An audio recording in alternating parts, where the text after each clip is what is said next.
These aren't just stories. They're sealed records of what should have stayed buried. Welcome to the Nightmare Vault. Tonight's file, the book that shouldn't be read. Ethan Cole thought he was finally getting a fresh start.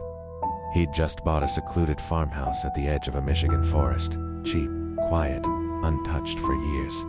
The basement was unfinished, damp, dusty. And in the farthest corner, hidden behind a crumbling wall, he found it. An old, rotting bookshelf.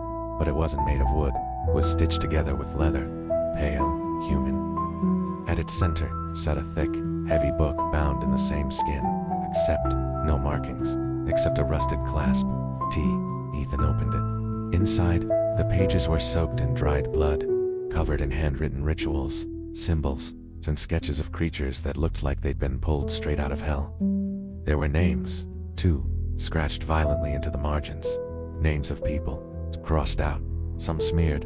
Ethan slammed the book shut, put it back, didn't sleep that night. The next morning, he noticed someone or something standing in the tree line behind the house. A hooded figure, perfectly still, just watching. The following night, there were 2, then 3, then more. Every day, they stood closer.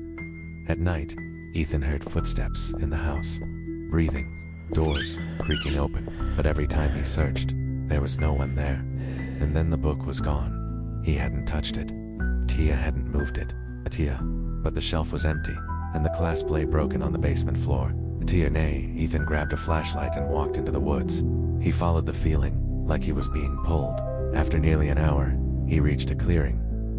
The hooded figure stood in a wide circle around a stone altar, and on it was the book, open. They were chanting. The pages flipped on their own faster and faster, until they stopped on a page Ethan hadn't seen before, Tana's name written in fresh blood. The figures turned to him. Their hoods fell back. Tana might have made his face. Tana screamed, but no sound came out. He woke up on the basement floor. The book back in its place, closed, clean, no blood, no symbols. But when he looked in the mirror, his reflection didn't blink. It just smiled. Another file sealed in the Nightmare Vault. Like if the shadows stayed still tonight.